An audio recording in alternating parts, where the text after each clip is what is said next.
Olá! Hoje a gente vai mergulhar fundo na história para entender como a Espanha conseguiu construir e manter um império gigantesco do outro lado do oceano. Vamos desvendar a estrutura de poder e a sociedade da América Espanhola. A gente sempre ouve que a história é escrita pelos vencedores, né? Mas a verdade é que a história real é bem mais complexa. Por trás da narrativa da conquista, existe uma realidade de controle, dominação e exploração que moldou um continente inteiro por séculos.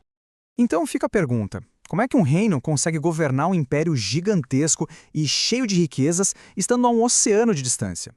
Bom, a coroa espanhola tinha uma resposta para isso. Não era simples, mas era um sistema muito bem amarrado de controle administrativo, social e econômico.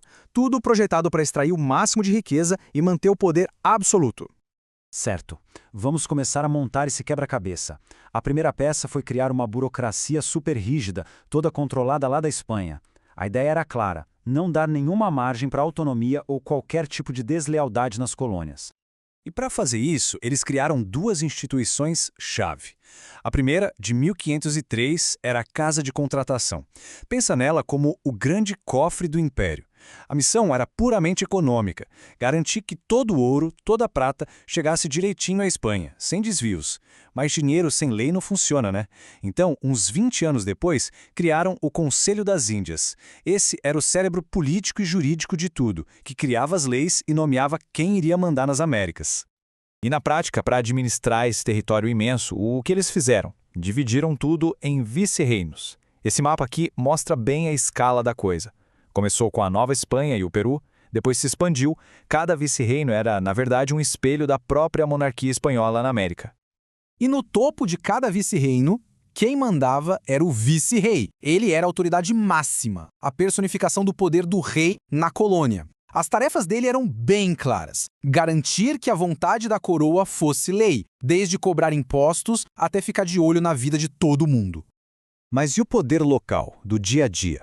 Aí entravam os cabildos, que eram tipo as câmaras municipais. Eles cuidavam da administração das cidades e vilas. Era um espaço de poder para a elite local, os crioulos, mas claro, sempre debaixo da autoridade maior do vice-rei. Agora, aqui vem um ponto fundamental. Toda essa estrutura de governo só se sustentava por causa de uma base social extremamente rígida. Basicamente uma sociedade de castas, onde o lugar de cada pessoa já era definido no nascimento. E essa pirâmide aqui deixa a lógica bem clara. Lá no topo, uma minoria minúscula que nasceu na Espanha. E lá na base, a imensa maioria da população indígena e africana. O seu destino, suas chances na vida, seus direitos, tudo era definido por duas coisas: a cor da sua pele e de que lado do Atlântico você nasceu. E quando a gente olha para os números, a disparidade fica ainda mais chocante. Dá uma olhada. Os chapetones, que tinham todo o poder, eram só 1% da população. Enquanto isso, indígenas e negros, que sustentavam tudo, eram quase 60%. Uma minoria muito pequena controlando uma maioria esmagadora. Vamos detalhar cada camada. No topo, os chapetones, os espanhóis puros, os únicos que podiam ter os cargos mais altos. Logo abaixo, os crioulos, filhos de espanhóis nascidos na América. Eram ricos, donos de terras, mas barrados do poder principal. Depois vinham os mestiços, que eram livres, mas ficavam com os trabalhos braçais. E, sustentando toda a pirâmide, os indígenas e os negros, a grande força de trabalho explorada. E isso nos leva direto para a economia. Como esse império se financiava? A resposta é simples e brutal: com a exploração de recursos naturais e, principalmente, de pessoas. A mineração era o coração que bombeava a riqueza do império. Toda aquela estrutura que a gente viu existia com o objetivo principal: tirar prata e ouro das minas, que pertenciam ao rei, e mandar tudo para a Europa.